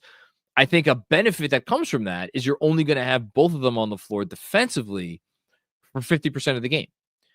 And so really, and by the way, I don't know how much that's going to, I mean, guys will play more minutes in the playoffs, but I do think that if you look at those 2, I think they will still play the fewest minutes together unless they make some kind of a crazy trade.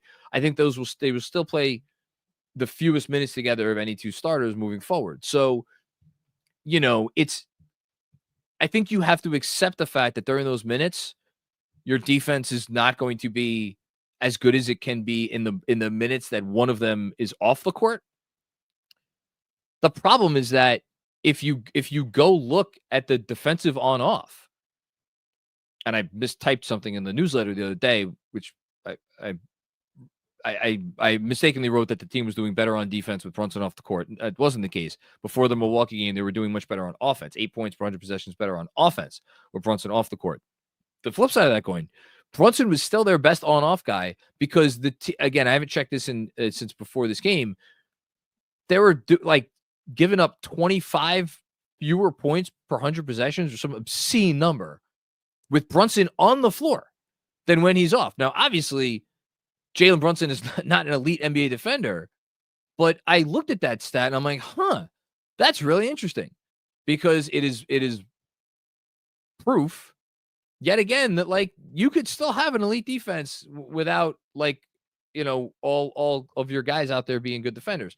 I agree it's going to be more of a challenge when both of those guys are out there.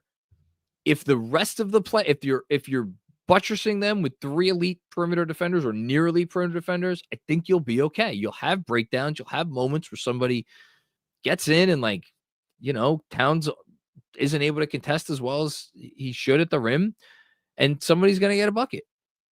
But you're going to have other times where like somebody tries to challenge Towns and he blocks a shot, or Jalen Brunson pulls a Brunson and he baits somebody into an offensive foul. Like you're going to get that stuff too. So the notion that like you're looking at this very black and white, Robert, like all you got to do during those minutes, you just got to defend well enough during the Brunson and Cat minutes. You have to defend well enough. You don't have to be the best defense in the league during those minutes. You have to defend well enough. And then the flip side, and this is again gets to the like people are pissed at this offense despite the fact that the second best offense in basketball, because if you are as good as you could possibly be on offense when those two guys are on the floor, well, then you're going to win games because no one's going to stop you. And they're not at that point of true unstoppability yet. And I think they could get there on that end. And I think they could obviously improve the defense. So this is all to say the notion that you can't play Cat at the 5 defensively, I think is a little silly. Okay, let's do our out of town scoreboard presented by our friends at T Squared Social. You know about T Squared Social because you know about all these watch parties we've been doing. They are on 42nd Street, right down the block from Grand Central Station. You go in there, tell them KFSN, you get a free draft beer. How about that? You could also go to tsquaredsocial.com to learn about club memberships, trivia nights, sports leagues, and much more. Biggest and best sports bar in the city. Go check out T Squared Social ASAP for your sports watching needs, or just if you want to go and have a good meal, good drink, good time. Okay, let's do our out of town scoreboard here. Again, thanks to T Squared Social. So we got a couple of games in play right now. So I'll say the scores of those. Only games that have gone final besides the Knicks game. The Magic destroyed the Wizards. Magic starting to get back on the right track, even without Paolo Banchero, 121-94. The Celtics came back. They were down for much of this game to the Bucks. They ended up winning, beating the Bucks. The Bucks are now 2-8. The Rockets beat the Pistons by 2 points. That was a close one, 101-98. And then games that are currently being played: Kings beating the Suns, Nuggets beating the Mavs. Both those games are still in the first half. And then we got 3 games currently in the fourth quarter. The Thunder, Warriors about to upend the Thunder. They're up by 22 points in the fourth. That would be a big win, obviously, for Golden State coming off that butt whooping against the Cleveland Cavaliers on Friday. Timberwolves and Heat, no Jimmy Butler, but they are hanging tight against the Timberwolves. And then the Sixers looking at their second win of the season. They are up by 16 points in the fourth quarter against Charlotte. That has been your out of town scoreboard presented by T Square Social. And we continue.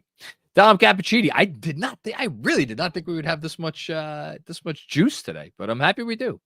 I am Dom Cappuccini. I am most confounded that Bridges, who shut down Hallie a few weeks ago, couldn't even muster up average defense on him. We blew them out when the snake's head was cut off.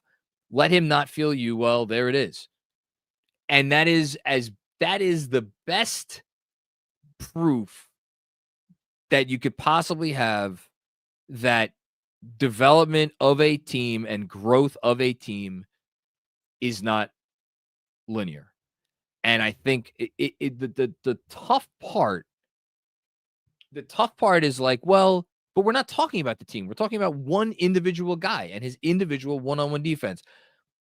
I think it's very, very difficult, even when it seems like it's an individual defensive effort. I think all of this stuff, it's like everything's tied together. And you never like what's going on in his head. Is he thinking about, well, our scheme is this and I should be shading this way? Like I'm not the person to talk to about this because I'm not a professional athlete. I've never coached professional athletes. But I do think it falls into the same bucket for them. Is it also possible Bridges just had an off game? Yeah, it's possible. Is it possible that Tyrese Halliburton just had a bad game the first time we played them? Yeah, I'd say that's actually likely. But either way, he has to be better, and I think he will be better. Sam, who else hates the Pacers? Our number one rival right now. I mean, yeah, I hate the Pacers. Are they the Knicks' number one rival right now? Until further notice, I would say yes. I hope it becomes Boston because that would mean that we have elevated in the food chain. I hope it becomes Boston, but right now I would agree with you. It is the Pacers. Dom Cappuccini. Dom, thank you very much. Incredible generosity tonight, as always. I hope Precious can return sometime this week. Not sure how that helps the rotation concern. I am just crossing my fingers that his return isn't offset by a starter injury. Well, I mean, Jericho Sims played 11 minutes tonight. I could sure as shit promise you that Precious Achiuwa is playing more than 11 minutes when he comes back. The question is he going to be is Sims still going to be part of the rotation when Precious is back? Part of me has a sneaking suspicion that the answer is yes. I wouldn't bet on it. I think it would. The fact that Precious has not yet graduated to practice and that like Campaign is doing more than him and Campaign's still not back and Campaign has been questionable for 3 games now and he's still not back and Precious isn't even, he's just like an out. It's not like he's been upgraded to doubtful or anything. What is today? Sunday? I'd be a little surprised if he was back this week. I'll just say that. Actually, I would be more than a little surprised. I'd be quite surprised. Guy Huber then. What's going on, Guy Huber? I really want to chill, but do you though? This team is not fun to watch. Oh my Lord. All right. 6-man rotation in November against the Pacers team playing rec league players. Bridges is bad. The coach calling defense like he's never seen Turner or Halley play before. Upset. Congratulations, Goober. You have our most reactionary comment of the night, which on tonight, I would say that deserves an even bigger trophy than usual. My Lord, second best offense in the league. Not having fun watching this team. I had some fun watching them tonight. I know they didn't win. They had some nice moments. Scored 121 points. I don't know. Maybe go. I don't know. Go do whatever it is that makes you happy. Maybe sit this one out for a bit. Thank you for the generous contribution, Goober. Parrish Duggar, Deuce awful, Bridges bad, Tibbs terrible coaching. I guess we should just fire or trade everybody. Thanks, Parrish. Kevin Danishevsky, don't want to kill him because he had a great game, but how many comments tonight have had the word "but" in it, Andrew? I feel like not 75%. I need JB to find Cat at the 3-point line. Seems to pick and roll better, but pick and pop is not there. Help with the 3 deficit. Yeah, I mean, we know they want to do it. We know they've talked about it. Tibbs talks about the math all the time. He's cognizant of the math. He talked about the math before this game. You know, he literally spoke about the math before this game. It's not as if this is not a point of emphasis to them. There is no team in the league over the last 4 years that has remade themselves and redefined their offense in terms of the shot profile that they're taking more than the New York Knicks. You know, so the notion that this is not a point of emphasis, which is, again, I think why you're saying it's on JB. I'm going to say the same thing about Brunson as much as the coach. I think Brunson knows what he needs to do in his head. And I think he's also struggling with all right, I'm a point guard. I got to do what comes natural to me because if I have to feel the game. And I'm sure tonight as he was out there, you know, he felt like, well, the opportunity wasn't there or whatever. And it getting to the point where you are forcing the opportunities, I think that's where we want to get to. And just we're not there yet. Kevin Danishevsky, go get Tari Eason. I don't think they're going to give him up, but one never knows. I like Tari Eason. I think he's a very good basketball player. I'll say that. Thank you for all the comments and contributions, Kevin. Appreciate you as always. Oh, Kevin with another one. I wonder if McCall is tired from the Iron Man stuff. You mean playing so many consecutive games? I don't know. I'm sure he wouldn't say that. But I don't know. I don't know. He doesn't strike me as a guy who tires easily. I don't think he's been great. Hush Sue with another one. When Brunson is off the floor, why do we not use Bridges as an initiator?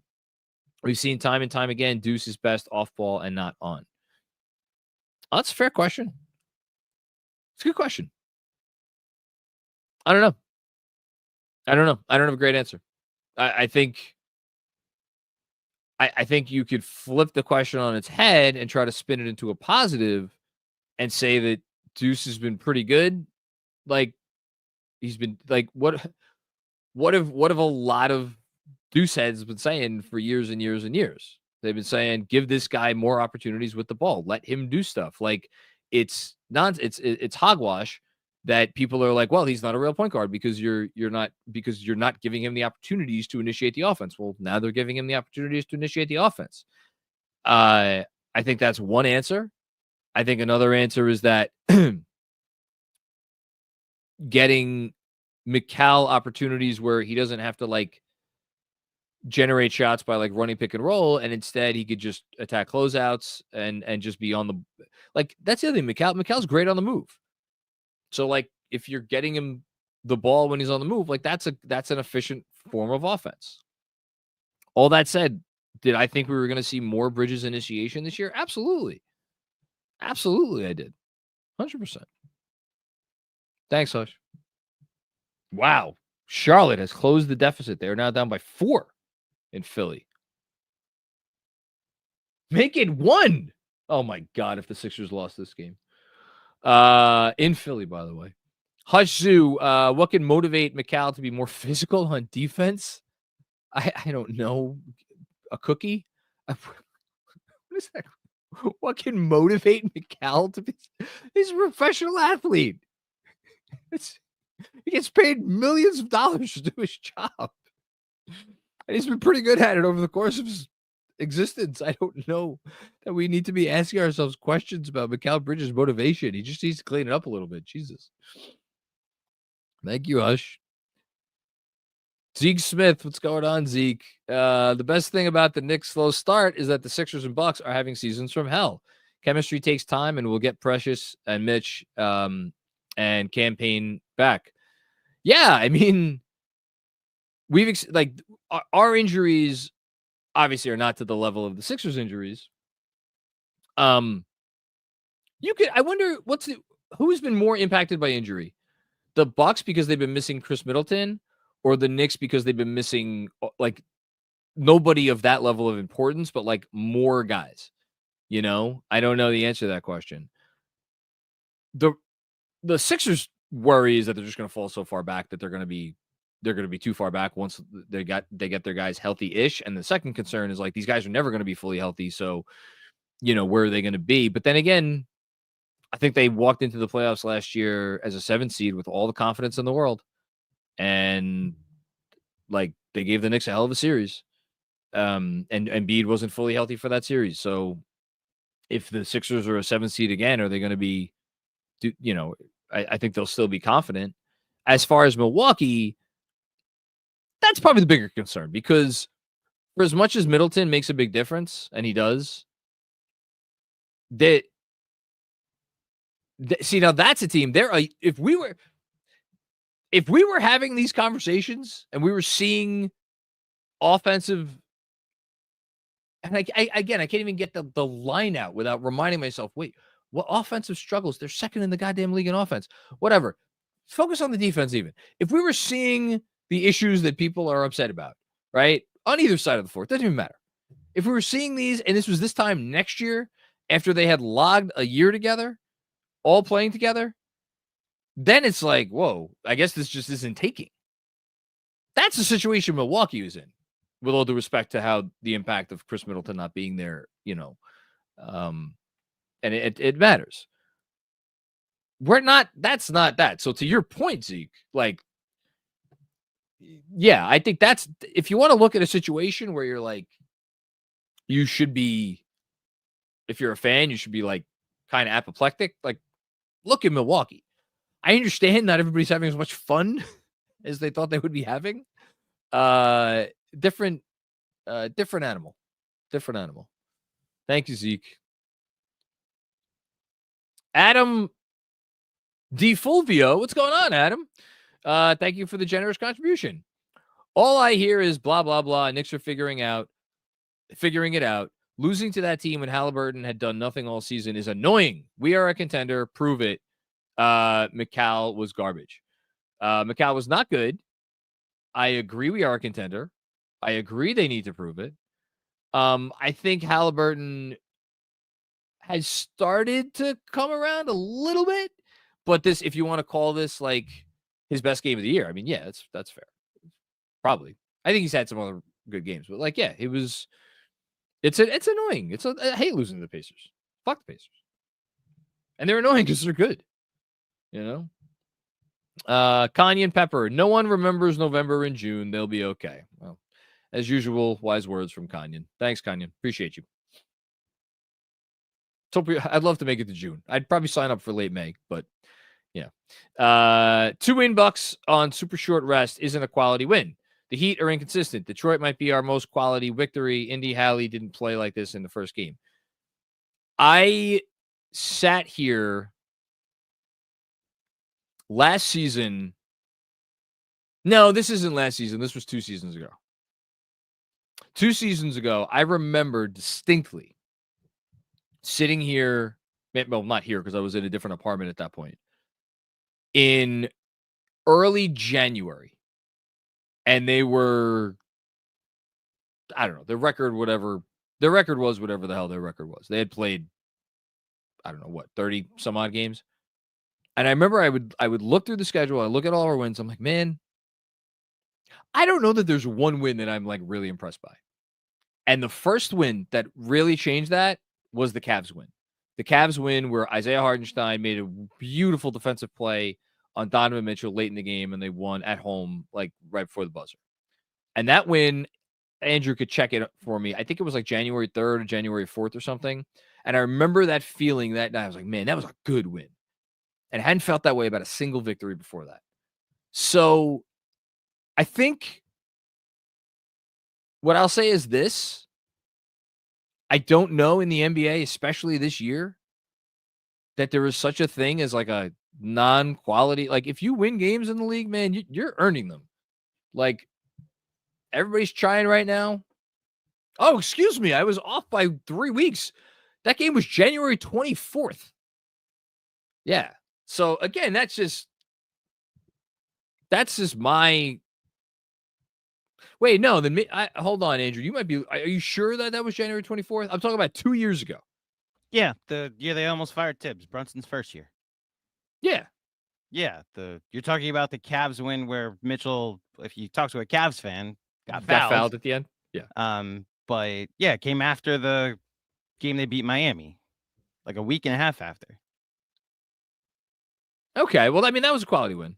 Yeah. So then, and preceded a run of consecutive like quality wins, whether it be the Sixers on a Sunday matinee, or not a matinee, but like a Sunday prime time, because like a game Fournier played in, Yes, that game. That my point is that Cavs game, I remember feeling like it opened the floodgates, and like we had so many contenders after that. But I guess maybe there were a couple of solid wins before that. I just remember always being like, yeah, I'm not too impressed yet. Because they beat the Kings without Fox. They beat the Suns without Mitchell. Not without Mitchell, without Booker. Yeah, there was a lot of that. The Cavs win that they had the day that they quote unquote saved Tibbs' jobs, the 14 travel game. Yeah. I remember, I know what you're talking about. That felt like that, but it went from the Cavs when you're talking about to the next game was the overtime win in Boston, where Randall laughed at Jaylen Brown for missing 2 free throws. So this is all to say, like, I'm not going to sit here and pick apart wins that this team has had. Like, get your wins, move on. They played 9 games. Well, what have we been talking for an hour and 41 minutes? That the sentence you just said could have been the post game, and then we could have all played 9 games. I understand the consternation from people, and I think you've done a good job of fielding the emotional reaction to a loss. When the coaches like every game matters, we're going to feel like every game matters. I also recognize that they made not 1 but 2 roster shakeup moves this offseason. It's going to take some time. Everybody points to that Heat team, the first year, the Heatles, that started 9-8, right? And then won like 57 games, right? And that's like, oh, we got to give it 17 games. No, like that's the best case scenario because they had LeBron James, Dwayne Wade, and Chris Bosh. Like the Bucks last year made a roster shakeup trade and never really figured it out. And they fired the coach. Still haven't. Right. They really still haven't. Now that's the worst case scenario, but the Cavs of the first year when LeBron went back started 19-20. Oh, that's LeBron a good one. James, Kyrie Irving, and Kevin Love. That's a good one. It takes time. So I forgot about that one. Yeah, that's the one I've been going to, that it's like, and that team did 1 roster shakeup trade, and like you got LeBron and then traded for Kevin Love. So like these things take time. Yeah, I think, I know 100%. But again, I think people are going to point to the OG trade and be like, well, that didn't take a time. I think that was a unique situation. I think he was one player. There's one, and he player. was tailor-made. Yeah, they were literally getting a guy who were like, they've been telling RJ Barrett for 3.5 years, be this thing, and then they just traded RJ Barrett for the guy who actually was that thing. It's like, oh, great. It was like the Kevin, not player to player, right? But it was, they took Harrison Barnes and made him Kevin Durant. Like it was, everybody else had the same role except now Harrison Barnes was Kevin Durant. Yeah. Everybody in the Knicks starting 5 last year had the same role except RJ Barrett was now OG Anunoby. Yep. This is the first time Jalen Brunson with the Knicks has had to play with a center that they're calling plays for. So this is going to take an adjustment. Like Mikal Bridges is now back to being a 3-and-D guy when he was a primary creator in Brooklyn for 1.5 years. So patience will have to be a virtue here. It's not in high supply right now. Herbie, what's going on, Herbie? My concern is that Jalen doesn't look happy. Last year, even when we lost, we were focused and ready. JB looks frustrated. We missed Dante, period. I think Jalen doesn't look happy because he doesn't like losing. That's, I mean, were they not focused already tonight? I don't, again, that's just like, I don't know. I thought they came out of the gate, played pretty well. Maybe I'm just like a naive optimist and I'm just seeing what I want to see and I'm sticking my head in the sand and I don't, but I feel like there's a lot of projecting going on where people are looking at what's happening and they are wanting desperately, like it has to be about more than just it's whatever. It's 9 games. It takes time to figure this shit out. Right? Like Occam's razor. Simplest explanation is usually the correct one. I don't think it's about JB's not happy or they're not like.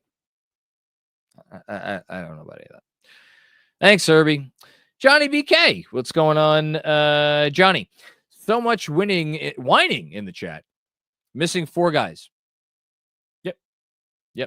Integral pieces introduced into the starting lineup just before the season. Team is fighting and working out the kinks on the fly. Relax, ladies and gentlemen. It is a long season. Let's go Knicks. Let's go KFS. Well, Johnny, what fun would the postgame be if everybody's comments were like yours, huh? You're the bad guy, Johnny. You be the change that you want to see in the world. Be more reactionary. That was very progressive of you, and I'm proud of you. Me? Yeah, the last line. Be the change you want to see in the world. No, relax, ladies and gentlemen. Oh. Yeah, that was very, very well done, especially in light of recent events. Not my first rodeo. Well done. Thank you. Media training does work, apparently. Get Drew a raise. Seth Kaufman, CEO. Possible iHeart left because he knew the Knicks wanted Towns. iHeart left because Oklahoma City gave him, forget a bag full of money. They bought him a bank. And they said, this is your bank. You can have everything in the bank. And then periodically, like once a week for the next 3 years, we'll continue to put more money in the bank. And you can just go in and get whatever you want, whenever you want it. That's why iHeart left. But I respect the creativity. Louis Astuto. What's going on, Louis? Can't say offense wasn't the problem when the roster is now built to outscore teams. Hold on. I'll get back to that in a second. And with Cat and Brunson out there, they will never have a great defense. The calculus has changed. If you are the second best offense in basketball, and again, their offensive rating tonight was higher than their season-long number. They outperformed their season-long offensive number on offense tonight. There is no universe where a team with OG Anunoby, Mikal Bridges, Josh Hart, and Deuce McBride, I don't even need to say anybody else, just those 4 players, should ever say, we do not have the capability to be a good enough defense to where, and our offense is doing that. That is, I'm sorry, that's preposterous.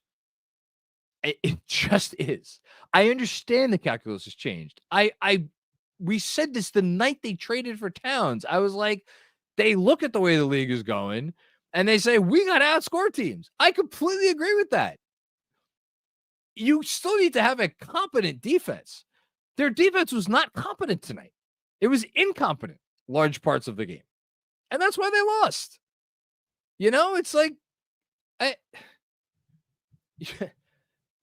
you're not, you can only do so. Again, can their offense get better? Sure, their offense can get better. Offense can always get better. My goodness. Thank you, Lewis. Gabe Bain. I feel like Job tonight. I was at the game tonight. They're incredibly disconnected on defense. Yeah.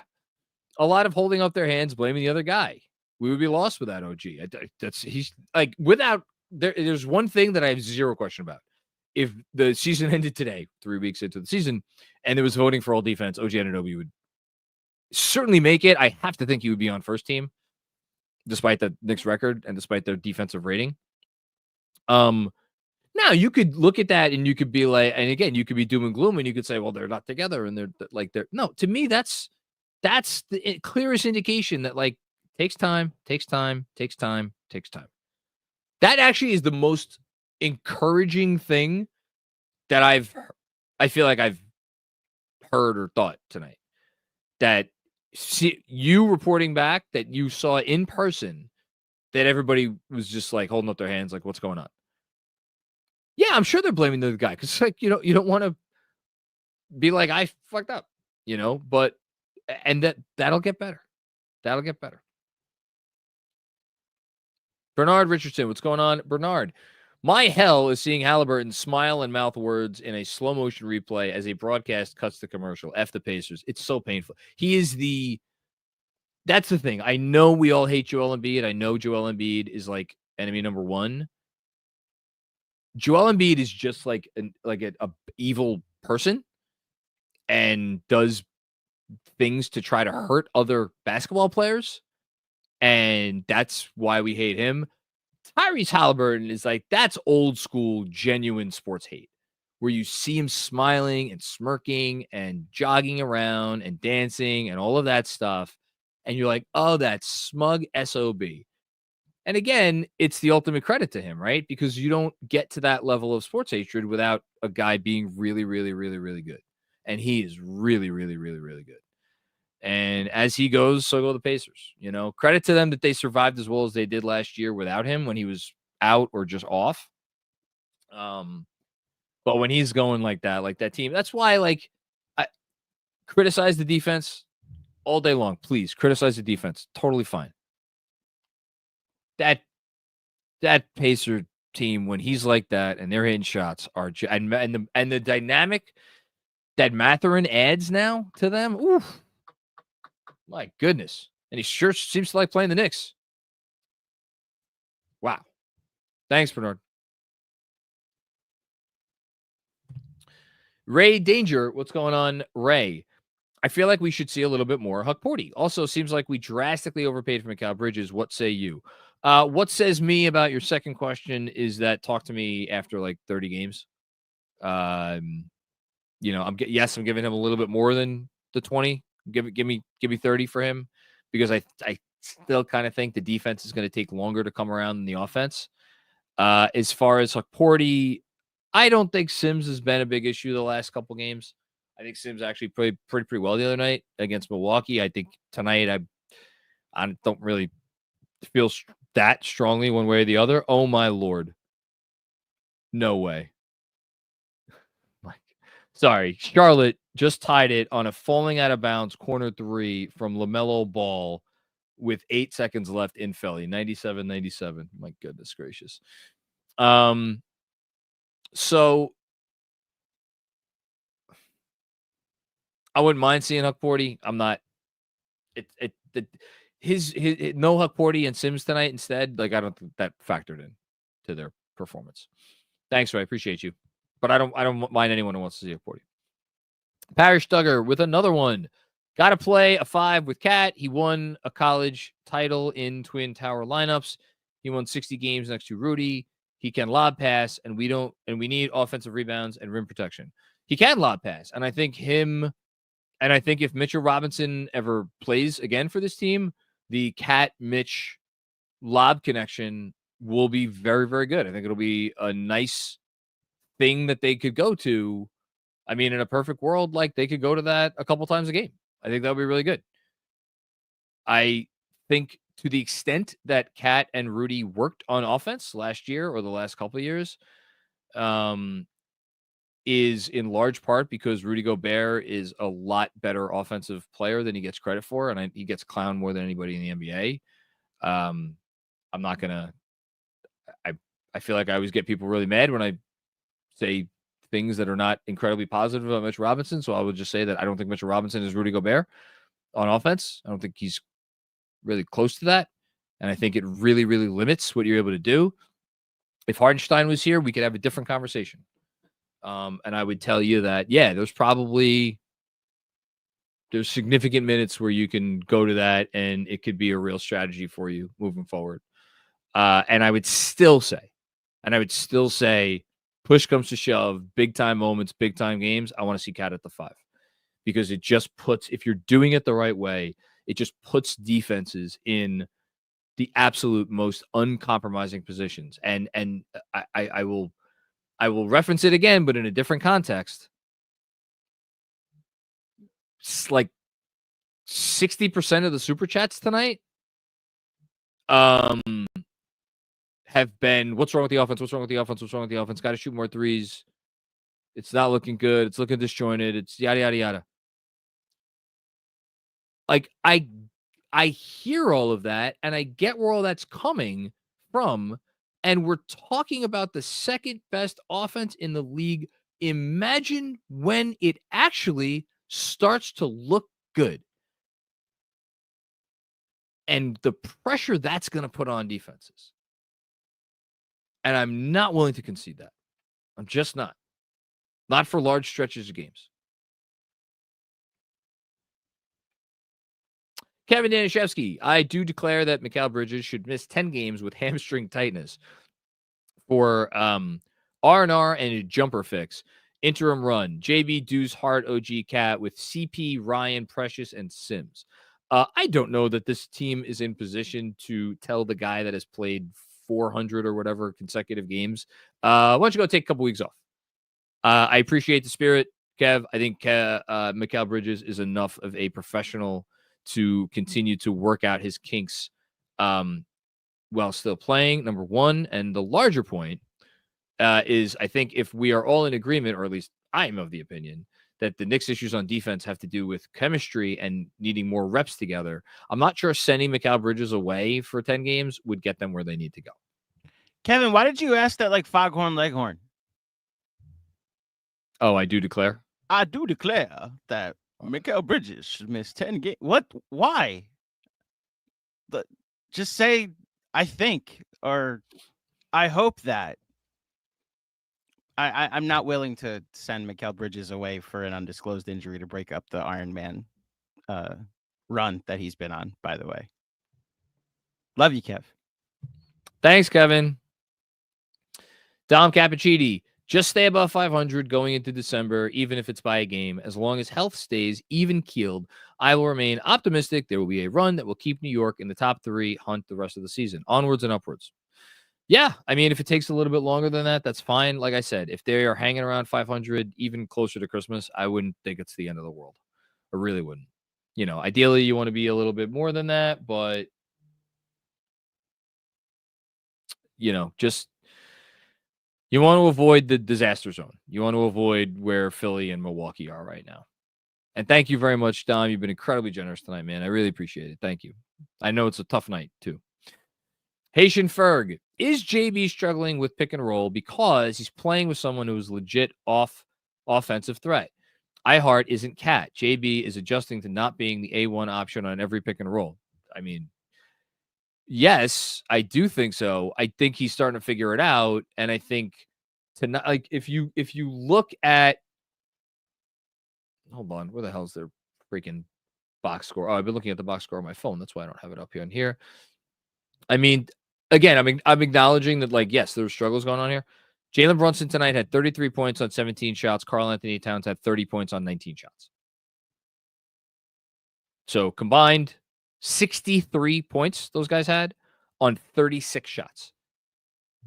And we're sitting here and we're talking about, like, man, they got to be a little better, right? They got to get better. Like, I agree with you. They could get better and it could look better and there's better chemistry to be had. But my goodness gracious, are we asking a lot, as we should, because they should be the best offense in the league. They can be the best offense in the league. Do they need to be the best offense in the league? That's where reasonable minds may differ. I think if you're in the top 5, but like a solid, like really solidly, like you're closer to, in terms of like your rating, is closer to 1 than it is to like 5. I think that's going to be enough. I think they can get better, significantly better on defense. But I may be in the minority on that. Haitian Ferg with another one. Can't the offensive rating cause can't trust the offensive rating versus fourth quarters? I don't know. Teams D up and we match up Hunt. This kills OG and Mikal offense in the fourth quarters. Would love to see us force the issue early with pick and roll so we could depend on it in the fourth. Yeah, no, they've been bad, or or they've been worse, right? When push comes to shove, when the game gets tight, when defenses lock in, they've absolutely been worse. And I completely, 110% agree with the sentiment here. And that is where you see where they have so much to grow. And is it about doing it more often and early in the game? Yeah, probably. I think that, but it's all part of the process. But yeah, no, that, like, you nailed it, man. 100%. No disagreement. Drew P. 5-5 in 22-23. Chemistry and health will come. Yep. Jessica Elsner, what's going on again, Jessica? What is love? Baby, don't hurt me. Don't hurt me no more. I'm not worried about the team playing dance pop hits from the 90s. Hashtag gel. Hashtag let's go Knicks. Man. That was a jam. Never saw that movie, though. Never saw Night at the Roxbury. Which is funny because, and my Lord, did this get under my skin? Oh my God, did this get under my skin? Not that, like, I think he's like a terrible looking man, but people used to say that I look like Chris Kattan, and I was like, man, when you're like 16, 17, it's just not what you want. It's probably, I'm 41, still not what you want. Yeah. Anyway, glad we went down that memory lane. Appreciate it, Jessica. And we're done. Okay. Thank you for tuning into the Knicks Film School postgame show presented by BetUS. I think this is our first 2-hour postgame of the year? It is. Hey, here we go. Only took 9 games. Please like the video, again, presented by BetUS. Subscribe to the channel, leave a 5-star rating. And just maybe maybe take a step back off the ledge would be my own personal advice, but to each their own. We will be back with more funny games very soon. We got me and Benji are doing the weekly pod, the regular weekly pod tomorrow. I cannot wait to pick his brain about this basketball team as I see him going back and forth with Fred in our text chain. So stay tuned for more good stuff. And in the meantime, have a great week.